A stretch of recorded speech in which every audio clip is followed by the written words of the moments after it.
Balsa Sekulic, pemain timnas Montenegro, sekaligus juga top skor di Liga 1 Montenegro, didatangkan oleh Persib Bandung untuk mengisi tempat yang ditinggalkan oleh Andujung. Seperti apa gaya bermainnya Balsa Sekulic? Kita bahas di video kali ini.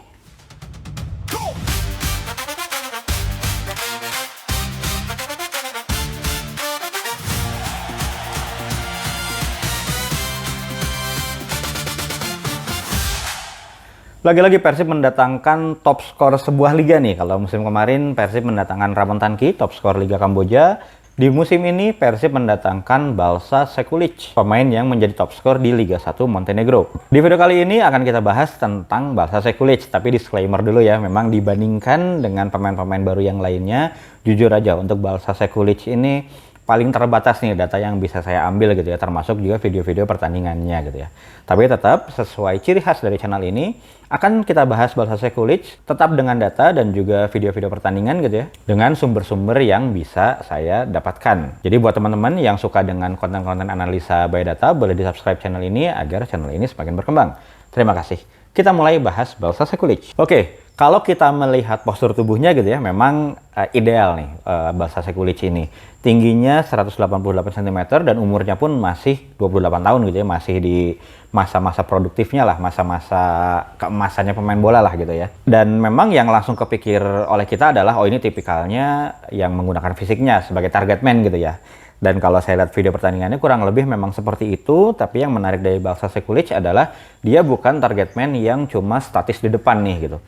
Dilihat dari heat mapnya juga kelihatan ya bagaimana dia memang mobile juga nih untuk selalu turun ke tengah gitu ya, untuk menjemput bola gitu ya.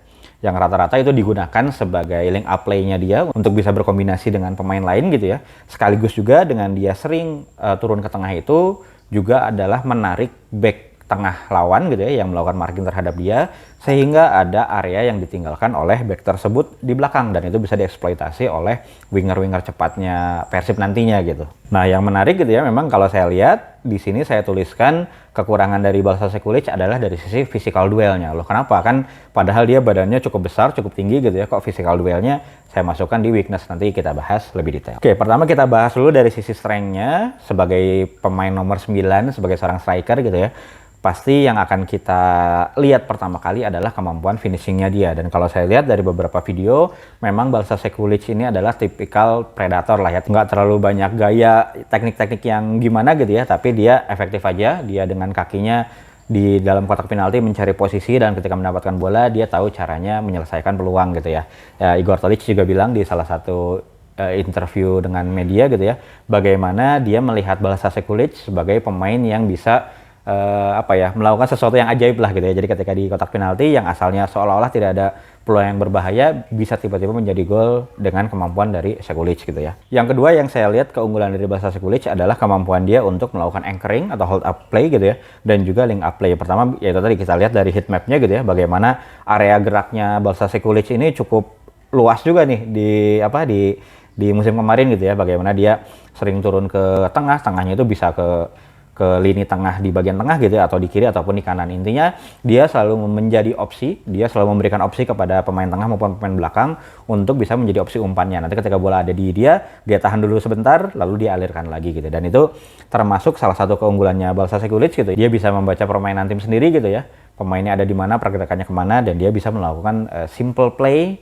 yang memprogresikan bola gitu. Ini kelihatan di satu contoh ini juga gitu ya, bagaimana dia bisa melakukan wall pass sehingga midfielder dari Mornarbar tim sebelumnya gitu ya bisa mendapatkan ruang tembak untuk bisa melakukan tendangan. Oke, yang kedua yang spesial lagi dari Balsa Sekulic adalah dia tipikal striker yang punya spatial awareness yang cukup bagus gitu ya, entah itu di luar kotak penalti maupun di dalam kotak penalti. Kalau tentang ini saya ingat memang dia mirip banget sama Andujung gitu ya. Jadi di musim kemarin Andujung itu tipikal striker yang ketika di dalam kotak penalti tidak mengandalkan duel kontak langsung gitu. Jadi bukan yang dia masuk ke kotak penalti sengaja duel sama bek lawan gitu ya untuk adu kekuatan gitu ya.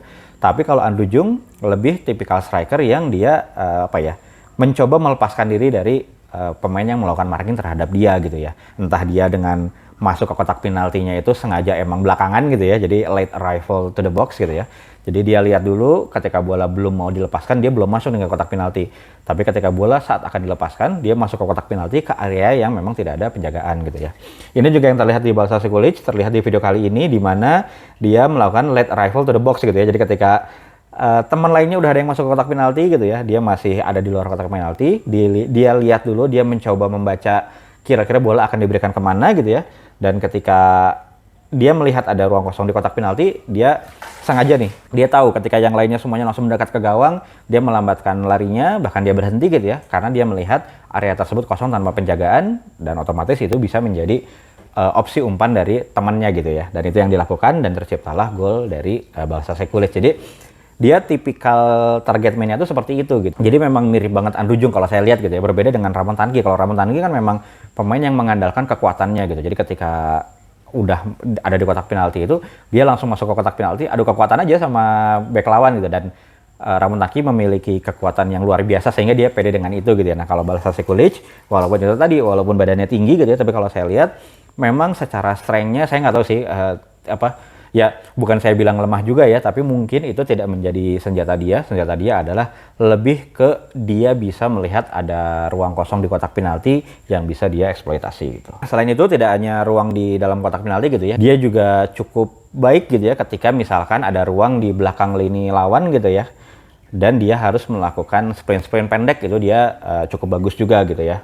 Seperti contohnya di video kali ini, di mana ketika lawan defensive line-nya agak maju gitu ya, dia juga bisa melihat ada ruang di belakang lawan dan dia melakukan lari untuk menjemput bola gitu ya. Sebelum bolanya kemudian bisa dia berikan kepada temannya gitu ya, baik yang masuk ke kotak penalti ataupun ke area yang lain gitu. Jadi itu yang spesial dari Barca Sekulic gitu ya. Kalau saya terjemahkan, memang dia tipikal target man yang memang menjadi menjadi target umpan gitu ya, entah itu umpan jauh atau umpan pendek gitu ya. Dan dia bisa sedikit menghold up bolanya untuk kemudian bisa meneruskan kepada pemain lain dan progresi terjadi gitu. Nah memang akan ada juga nih weakness-nya, yaitu tadi saya bahas ya tentang physical duelnya. Bukan berarti dia yang lemah yang nggak bisa berduel gitu ya, tapi itu tidak menjadi senjata utamanya dia. Jadi kalau dia harus langsung adu duel bener yang physical duel yang adu kekuatan gitu ya, mungkin dia tidak terlalu bagus. Mungkin contoh nyatanya adalah ketika di salah satu video latihannya Persib gitu ya, bagaimana dia kalah kuat nih ketimbang Gabriel Mutombo gitu ya, back barunya Persib. Awalnya di situ membuat saya jadi ragu nih, wah ini bisa nggak nih Barca Sekulic bermain di Liga Indonesia gitu ya. Tapi setelah saya analisa lebih dalam, saya lihat-lihat videonya, oh berarti dia tipikalnya memang seperti Andujung gitu. Bukan striker yang masuk kotak penalti, adu kekuatan sama bek lawan, adu duel gitu ya. Tapi dia tipikal pemain cerdik gitu ya, yang pandai mencari posisi, dan ketika posisinya kosong, kualitas finishing dia cukup bagus juga. Tapi memang ini tetap menjadi kelemahan, karena ya seperti kita ketahui ya, back-back di Liga Indonesia itu kadang back-back yang strong gitu, yang walaupun kita menghindari kontak fisik bagaimanapun gitu ya, apalagi posisi sebagai penyerang nomor 9, pasti yang namanya marking ketat itu pasti akan ada gitu ya. Jadi ini juga yang harus diperhatikan, bagaimana ketika Persib bermain dengan Sekulic di depan, itu gaya bermainnya harus seperti apa gitu ya, dan ketika Ramon yang di depan itu gaya bermainnya harus seperti apa. Dan itu udah pasti lah, itu udah pasti ada di rencananya Igor Tolic, karena ketika mereka mendatangkan Barca Sekulic, mereka udah tahu, mereka analisanya lebih mendalam daripada saya lah ya pasti ya, jadi lebih tahu Barca Sekulic itu tipikal striker yang seperti apa. Lalu yang berikutnya ada dari sisi kecepatan dan dribbling ya, memang tipikal target man ya, striker target man. Kecepatan dan dribbling itu pasti bukan menjadi atribut utamanya. Ini kelihatan di statistik di Liga Montenegro kemarin gitu ya. Successful dribble-nya dari Barca Sekulic hanya 65%, hanya 0,9 per pertandingan gitu ya. Jadi memang dia jarang melakukan dribbling, dan secara walaupun di video sebelumnya ada momen di mana dia melakukan lari ke belakang lini gitu ya.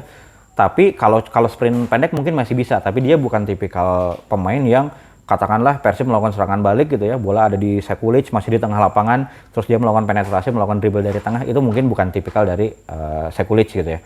Kalau dalam posisi seperti itu, dia dapat bola di tengah lapangan, pasti dia akan berikan kepada pemain lain, dan dia lari tanpa bola ke depan gitu ya. Lalu yang berikutnya, yang paling utama nih ya dari Barca Sekulic adalah kemampuan dia untuk segera beradaptasi dengan Liga 1 gitu ya. Karena ada perbedaan mencolok nih antara Liga 1 dengan Liga Montenegro gitu. Kalau saya lihat video-video pertandingan di Liga Montenegro, contohnya seperti di gambar ini gitu ya. Bisa teman-teman lihat, bahkan ada beberapa stadion yang kayaknya nggak ada penonton gitu. Ini saya lihat di video-video highlight untuk Liga Montenegro gitu ya. Ada stadion-stadion yang seperti ini gitu.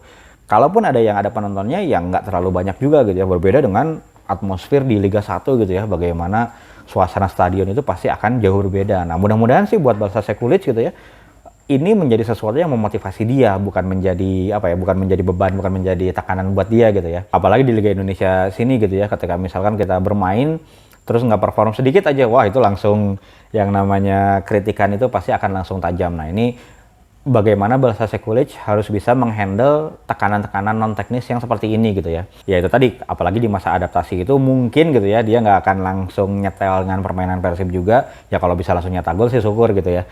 Tapi kita juga harus paham ketika mungkin nanti di awal-awal, apalagi yang terdekat di Piala Presiden gitu ya, mungkin Balsa Sekulicnya belum seklinis itu, masih ada momen-momen yang tanda kutip meragukan gitu ya. Itu juga bagian dari adaptasi dari Balsa Sekulic. Yang paling kerasa buat saya sih pokoknya atmosfernya pasti akan beda aja Liga Montenegro dan Liga 1 ini, apalagi Liga 1-nya di Persib lagi ya. Nanti tinggal kita lihat aja kira-kira seperti apa Balsa Sekulic di Persib Bandung.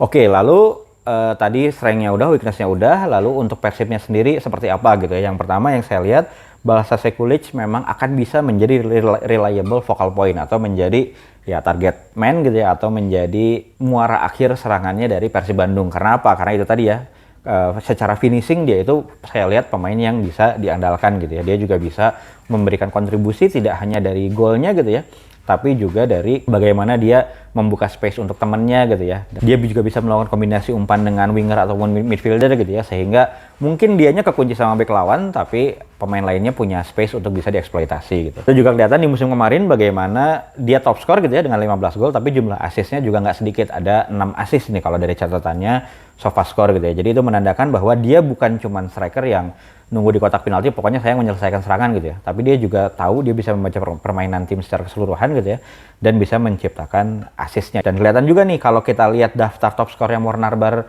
musim kemarin gitu ya, Balsa Sekulic 15 gol dari 32 pertandingan. Dan kalau kita lihat bawah-bawahnya gitu ya, teman-temannya yang mencetak gol gitu ya, itu rata-rata adalah winger lah ya rata-rata gitu ya, left winger.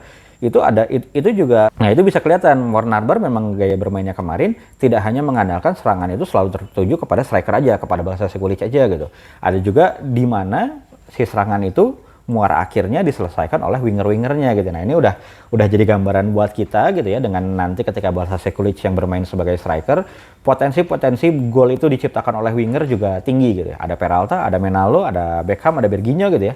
Pemain-pemain yang bisa mendapatkan peluang untuk bisa menciptakan gol. Tinggal bagaimana pemain-pemain tersebut gitu ya bekerja sama untuk menciptakan sebuah sistem penyerangan yang efektif dan bisa membongkar pertahanan lawan gitu ya. Dan yang terakhir, dengan kedatangan Balsa Sekulic juga bisa memberikan variasi taktik untuk Persib Bandung dalam hal jadi Sekulic dan Ramon ini saya lihat memiliki karakter permainan yang berbeda gitu ya. Masing-masing punya keunggulan dan kelemahannya. Kalau keunggulannya Ramon sih saya masih menganggap strength-nya dia masih jauh lebih kuat ketimbang Balsa Sekulic gitu ya. Ya kurang lebih memang mirip-mirip lagi seperti Ramon dan Jung kemarin gitu ya. Tipikalnya Ramon adalah striker yang akan berduel kontak fisik dengan bek lawan gitu ya. Sekuat apapun bek lawan akan dihajar lah ya sama Ramon gitu ya. Kalau saya lihat contoh nyatanya di musim kemarin itu adalah ketika melawan Borneo di Bandung gitu ya. Awal-awalnya dia melawan Kristap Duarugiranya Borneo. Awalnya saya ragu juga nih, wah Ramon apakah cukup kuat nih untuk bisa adu kekuatan dengan Duarugira gitu ya. Apalagi di awal pertandingan sempat ada Ramon yang kalah badan lah ya gitu sama Duarugira. Tapi setelah momen itu ke depannya gitu ya, Ramon justru bisa lebih unggul secara kekuatan ketimbang Duarugira gitu ya. Nah cuma memang kan kurangnya Ramon itu adalah di kakinya gitu ya. Bagaimana ketika bola ada di dia itu, kemampuan dia dalam melakukan passing, untuk melakukan fast release-nya juga kurang gitu ya, karena yaitu tadi pembacaan permainannya Ramon menurut saya sih tidak sebagus Andrujung di musim kemarin gitu ya. Tapi ketika misalkan gaya bermainnya Persib tuh lagi pengen pokoknya ngasih bola ke kotak penalti aja ya, dan membutuhkan striker yang bisa beradu duel langsung dengan bek lawan, itu Ramon yang lebih cocok dipakai. Tapi Balsa Sekulic memberikan dimensi yang berbeda gitu ya.